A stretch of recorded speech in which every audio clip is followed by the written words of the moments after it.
Welcome back to Orange Hat Reviews, everyone. Hope you're all having a wonderful day. I'm going to give a 6-movie review of the Conjuring Universe. And this is kind of a look back because none of these movies are new. I mean, none was in 2018, and Annabelle Comes Home was 2019, but still, all the other movies were earlier within the last decade. And I still want to give my thoughts. So I'm going to try doing a new thing where I watch movies that aren't new, but still give reviews for them, you know? And this one is going to be a 6-movie review because they're all together, but they can all even be separate, too. I mean, the Annabelle series, or the Annabelle trilogy can be all on its own, even though it's still connected to the Conjuring movies, plus The Nun is also directly connected to the Conjuring as well. Anywho. We're going to start with the movies, how they were made in chronological order. So, Conjuring, Conjuring 2, Annabelle, Annabelle Creation, The Nun, and then Annabelle Comes Home. So, with that all out of the way, we're going to kick off with The Conjuring. I thought it was a great movie. The story was very compelling. It's based off of a true story about Ed and Lorraine Warren, how they helped the Perron family in Rhode Island because they were being tormented by a malevolent spirit in their home. And it showed a great dynamic between Ed and Lorraine. These two were the very first ghost hunters. They were the ones that basically pioneered all the stuff that led to the show Ghost Hunters, paranormal, people that check out paranormal things and whatnot. These are the people that actually kicked that whole thing off. And anybody who knows ghost hunting usually knows that Ed and Lorraine Warren, who they are. Ed Warren, the real Ed Warren, he passed away early 2000s. Lorraine Warren passed away last year. Their daughter, Judy Stara, formerly Judy Warren, I believe her last name is Stara, if I remember correctly. She is still alive as far as I remember.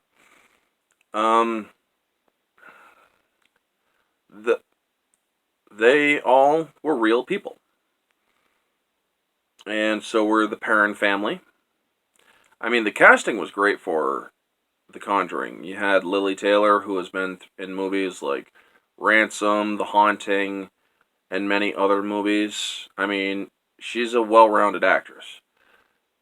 The guy that played the husband, I couldn't remember him, but you got Patrick Wilson as Ed Warren and Vera Farmiga, who played Lorraine Warren. You also had Mackenzie Foy in there, who played one of the one of the Perron girls. And for the most part, the story kept you engaged. Yes, it gives you scares. One thing I do not recommend is watching these movies at night, especially late night where you're just about to go to bed, because I can watch a scary movie, but even when I watch a scary movie and I go home at night and I'm ready for bed, especially movies that I know have some tie to actual reality, let's just say that I'll be waking up on the hour, or every hour, you know. But yeah, the first Conjuring movie was very well done. The casting, the directing, the story. James Wan is a very gifted director. I will tell you that right now. He's a very gifted director, and I thought that he did an excellent job. And the editing was decent. The cutting, it was built for a movie that can scare you.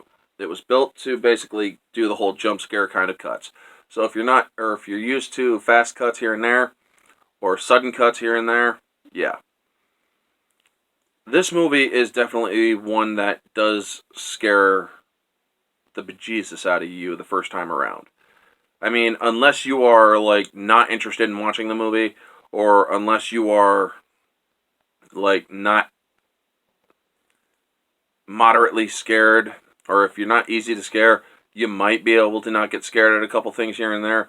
But this movie does give you a couple good scares. The Conjuring 2. That movie was also kind of scary in a way. I mean, the nun, the demon nun.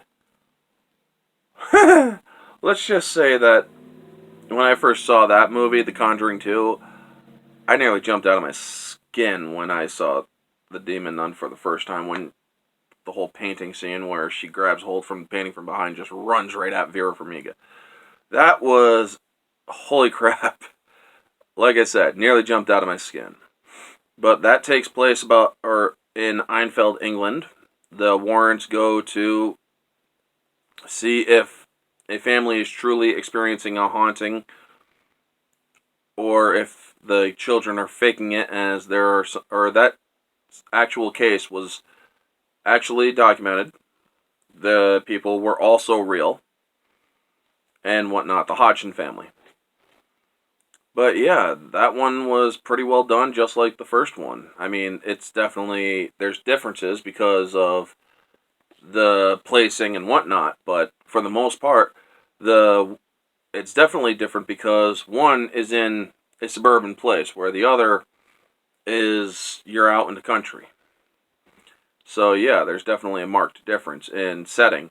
But for the most part, the story is very good. I mean, there's definitely characters that you're built not to like, that you're built not to really enjoy.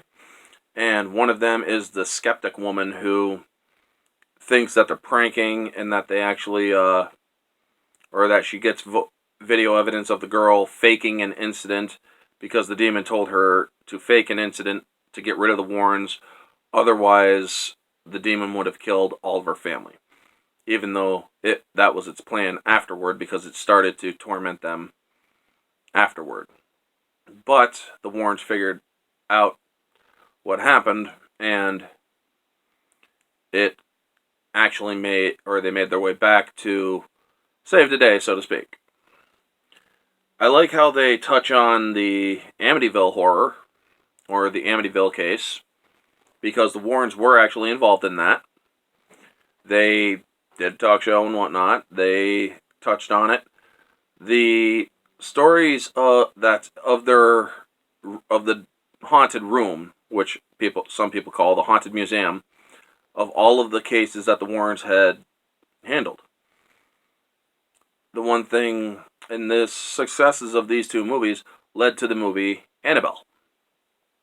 And Annabelle, the Annabelle doll that they have in the movie is definitely not the real Annabelle that they have in real life. The real life Annabelle, from what I've been able to understand, is actually on Wikipedia, it's reported to be a Raggedy Ann doll. A Raggedy Ann doll. My aunt has Raggedy Andy and Raggedy Ann. I will never look at Raggedy Ann the same. Because a doll that is that haunted, that cursed. This thing exists, folks.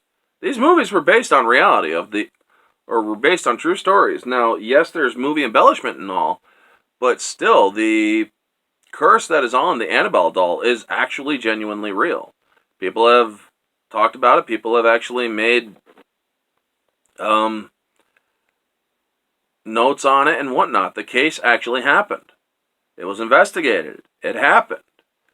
And the Warrens have it locked up in a very holy case. A case that is blessed weekly by a priest so that the evil within that doll is contained and cannot come out.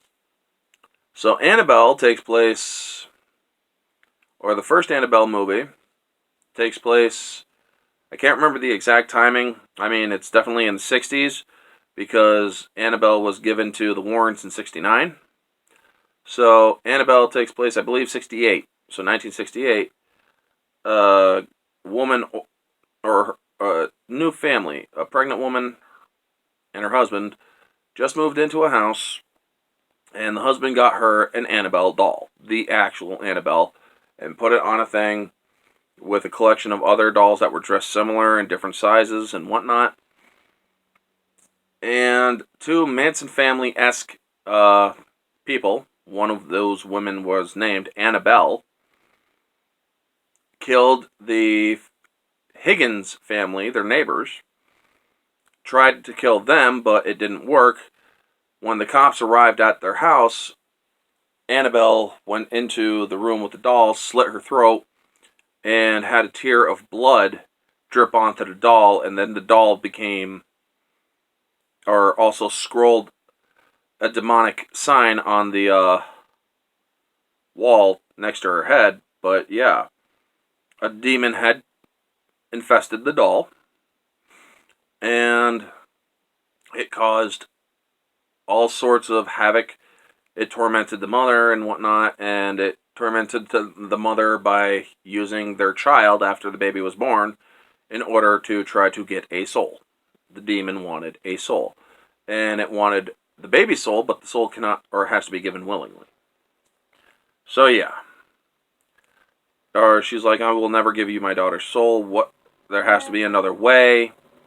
And the demon wrote all over the ceilings during the climax in the movie, her soul, her soul, her soul. But on a window, it wrote your soul. When she said there has to be another way, it says your soul, and then the window's open.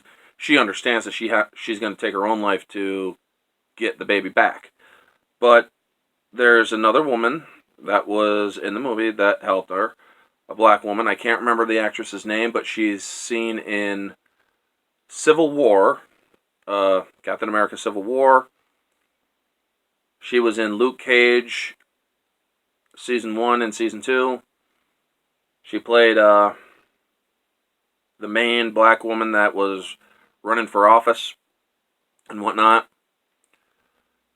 trying to get Harlem, basically trying to make Harlem great again or whatever. She was a very evil type. But in this movie, she played a caring person. She played a woman who lost her child because there was an accident which the young woman was lost her daughter, and she tried cutting her wrists, and her daughter saved her life, or her daughter's spirit saved her life, convinced her to fight for her life again. And she realized that she had a purpose. And at the end of the movie, she takes the doll and takes her own life in order to get their baby back. The baby's returned, and Annabelle, the doll, is not seen again. It turned up at a store where a woman bought it for her daughter, which is what you see the Annabelle thing in the beginning of the Conjuring movie. You see that story take place. So, moving on to the second Annabelle movie, Annabelle Creation, which was directed by a Swedish director. I can't remember his name, but I did watch the special features the other night.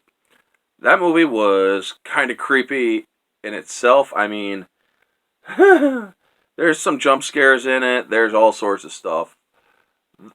One thing that is interesting, the demon character, the person who plays the demon, and who played the witch in The Conjuring, the demon in Annabelle, and the demon in Conjuring 2, and in most of the other movies, is the damn person who does the scoring for these movies.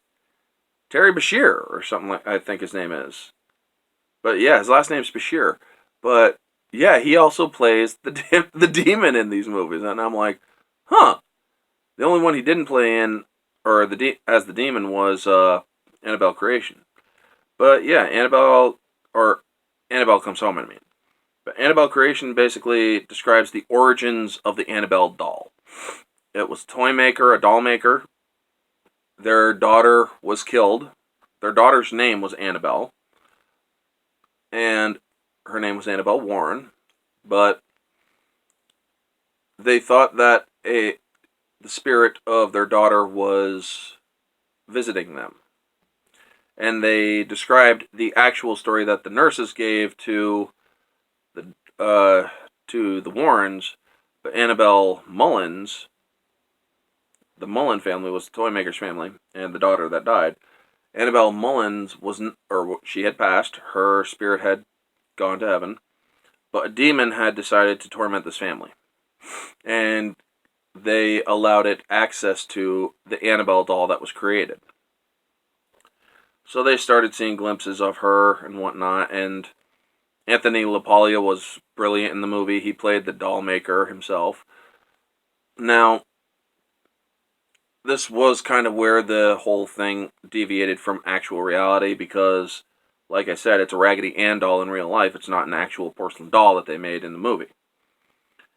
Now, there are it was a well done story. The acting, the cutting, the music, the score, all of it was very well done, in my opinion. These are all subjectives. I'm not giving objectives, but subjectively, I thought the stories were very well done.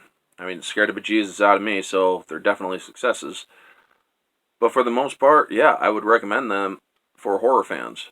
Just don't watch them at night, especially because some of these things are based in reality. I mean, you don't want to bring that shit to your house, you know? Or you don't want to bring that shit into your place, you know?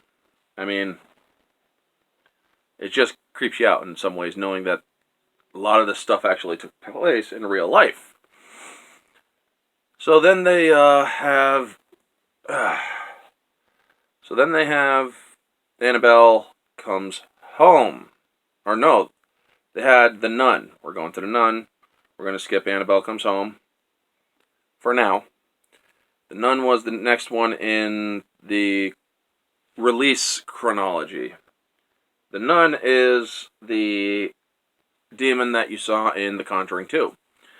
Now, in Romania in the 50s, I believe it was 52, there was a convent in Romania that was built around a great evil, and the evil had passed through. It was a hellgate, so to speak. And the evil had come through, again, murdered all the nuns, and caused one nun to kill herself so that her soul would not be taken by that evil demon, known as Valak, the Marquis of Serpents, the Defiler, or the Marquis of Snakes, the Defiler, the Profane, and whatnot. And it was the same demon that was infesting Lorraine Warren's life in The Conjuring 2. And it was also the demon that had taken hold of the girl in Conjuring 2.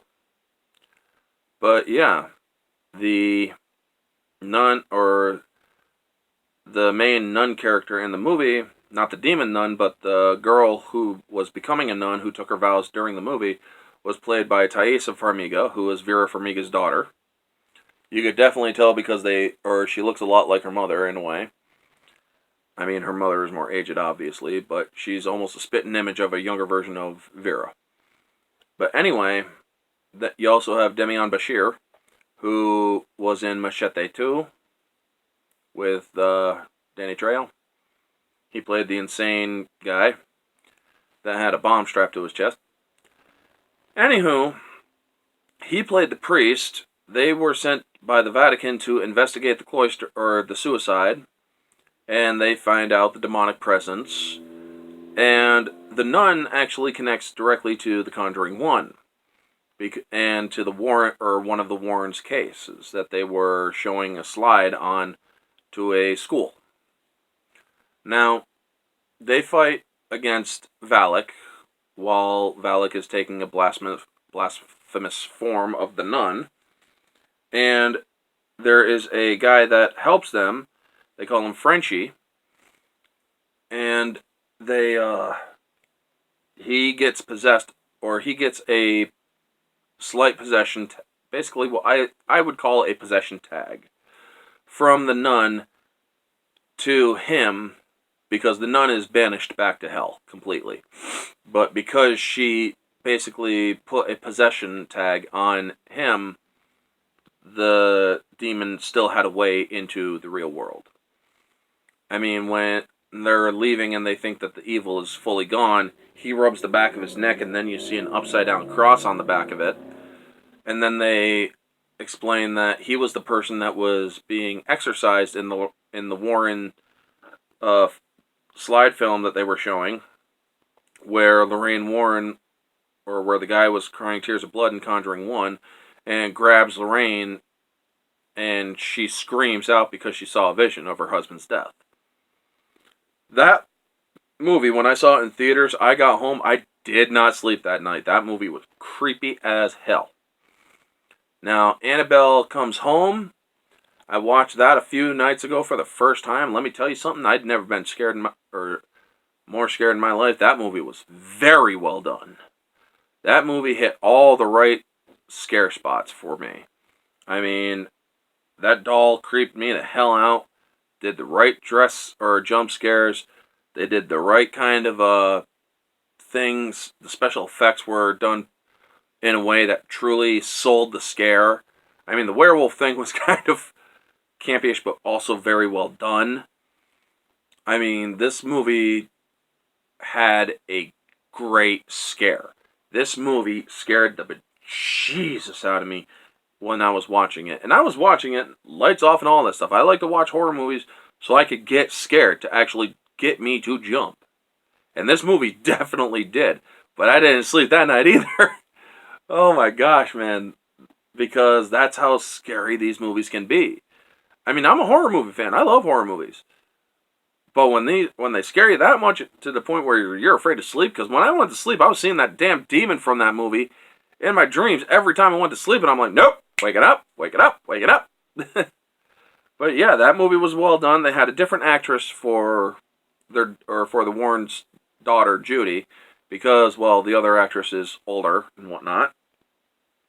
The Conjuring 3 is coming out later this year. I'm actually definitely going to request my theater to have that movie, to actually get that movie, because I really do want to see that one. I mean, I am totally interested in the Warrens cases and whatnot, and James Wan's plans for this universe, the Warrens universe, the Conjuring Universe, he wanted this to be, because you could take all the Warrens' different cases and span it into a horror universe, much like how they attempted with The Mummy, with Tom Cruise. They wanted the dark universe to come back. However, it didn't really come back very well, because The Mummy was not done well, and it failed. But Annabelle Creation, it's a story basically about Judy and her friend, who is also her tutor, so to speak, her babysitter, and the babysitter's friend comes there to visit and whatnot. It's Judy's birthday. Annabelle had just came there, and the priest is blessing the doll, but everything in the haunted room starts reacting, even as the doll is being blessed to keep the evil contained. And you can see that all the other things, including the possessed toy monkey thing, and all sorts of different things, were reacting, and Vera's like, we need another barrier of protection. So they get the chapel glass, and they create the cabinet, and they put her in the cabinet, lock it, and they bless the doll again, and she gets the sign that everything is gone, or that everything is contained, the evil is contained. You cannot touch anything in that room, because most of it has been cursed, or has been used in a religious practice. It's haunted or something. When Ed Warren was telling the person in the first Conjuring movie that was writing an article, don't touch this stuff. Not even the toy, or none of this stuff is a toy. Not even the toy monkey. And the guy, he's like, don't touch it, and whatnot. So this girl, who is the friend of the babysitter, of course, she finds the keys to the Warrens' haunted room. She goes in, and like a true idiot, she touches everything. She unlocks Annabelle's case. It's just, I'm like, how stupid can one be? I mean, I literally stopped the movie because I was watching it on digital. I'm like, okay, I gotta stop because of the amount of sheer stupidity on this person's part. And then I play it back, and I'm watching, and that's when all hell breaks loose. It starts subtle, like a normal haunting sort of thing does, but then and then it just gets even creepier and creepier, and then they got the ferryman. I mean, they were talking about the different files of the Warrens, the ferryman, the werewolf, and the Bloody Bride. I mean, all sorts of stuff. And they touch into a lot of the different artifacts and whatnot. Let me just tell you, man, when they finally brought out the demon in a physical form in that movie, scared the bejesus out of me. The first time you see it is a jump scare, where it's on Judy's bed when Annabelle was in the bed with her and whatnot. And then when Judy was running to put Annabelle back in the case, she goes to open up the case and you see this arms literally stop the door from opening. She turns around and you see the demon full form grab her to try to tear her soul out of her body, basically try to suck it out through her mouth and whatnot. And so they're all trying to get the doll back in. The babysitter comes in. She gets the doll back in, but she's trying to push the thing. And it's, oh my god, this movie was scary as hell. And it frickin' worked. And then it had the nice ending because eventually good saves or good triumphs.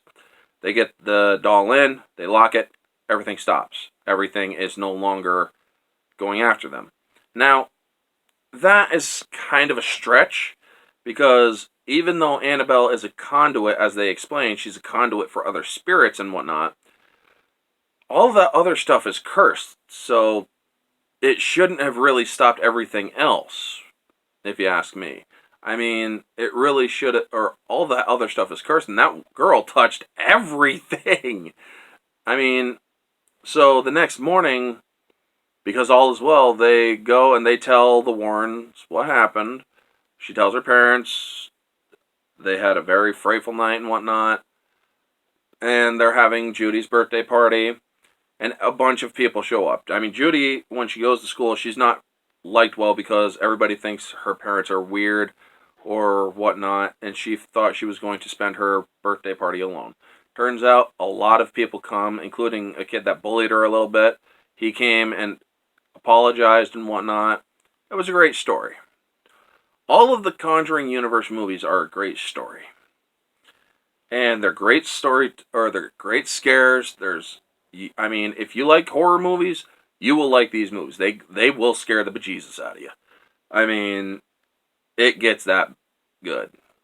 Now, I watched a deleted scene where the girl, or the guy that likes her babysitter, Bob's Got Balls, or whatever his name is, that's what they call him, Bob's Got Balls in the movie. Anyway, he got chased by the werewolf in the movie, or a spirit, or a mist that turns into a werewolf, or basically what turns into your fear. And it turned into a werewolf, of course, in the Warrens case as well. But the deleted scene, he goes to ask Ed Warren, played by Patrick Wilson. He's like, well, can you talk to me about that werewolf? He's like, oh, I don't talk about the werewolf. And he gets all serious, and for a minute there, I'm like, is he serious? Then he smiles, and he's like, of course I'm going to tell you about the werewolf. I mean, that was one of the most interesting cases. And oh my god, it was just so well done. And that movie was, oh my god, these movies scared the hell out of me. And even though they scare me, that just means they're good.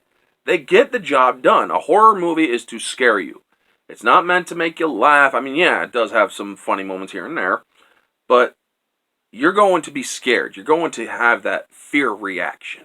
And all 6 of these movies triggers that reaction in many different ways, in a myriad of reactions. And oh my gosh, the Conjuring Universe, I can't wait to see the 7th installment, which is the Conjuring 3. So I'm going to do a group scoring. I'm not going to score all these movies individually. So as a group scoring, all 6 so far, I will give I'm not doing objective, but if I had to do an objective, because you guys like my different scores, so objectively, I will give this, or the entire Conjuring Universe so far, I will give it a 7 out of 10, which is 3.5 out of 5. There are some problems that they could have done better. There are certain things that they definitely could have done. So objectively, 3.5 out of 5 is fair. Subjectively, these movies were, or the entire movies all across the board, 5 out of 5. They scared the hell out of me. They got my respect for it.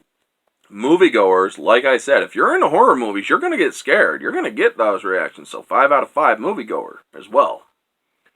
Now, do I recommend these movies? Abso-freaking-lutely do I recommend them. Especially if you're a horror fan. Watch these movies. I think the fact that the Conjuring Universe is based in reality for the most part is what will help scare you the most, because you realize one of the things I noticed in the special features, you're leaving the theater, you can't just say, yeah, it was a fake movie and whatnot. Not when some of those movies were actually based on actual events. Anyway, folks, this is a longer video. Yes, it's 30 minutes plus. Anyway, folks, y'all know the drill. Like, comment, subscribe, share, all that jazz. Let me know down in the comment section below what you all thought of the Conjuring Universe, if you've seen them. And tell me your favorite scares, your favorite scenes in any of the movies. Let me know all your thoughts, Share the love. I'm trying to get to 300 subscribers. I'm almost there. I'm at 294, folks. Get 6 of your friends to freaking subscribe to my channel, and I will do a walk on the ice on the lake close by for my 300 subscriber milestone. And I'll do a little bit of walking on the ice because that's where they go ice fishing and stuff. Anyway, folks, that's the planned 300 milestone. It could turn into something different, but that is the planned milestone video. Anyway, folks, this has been Orange Hat Reviews. Catch y'all on the next one.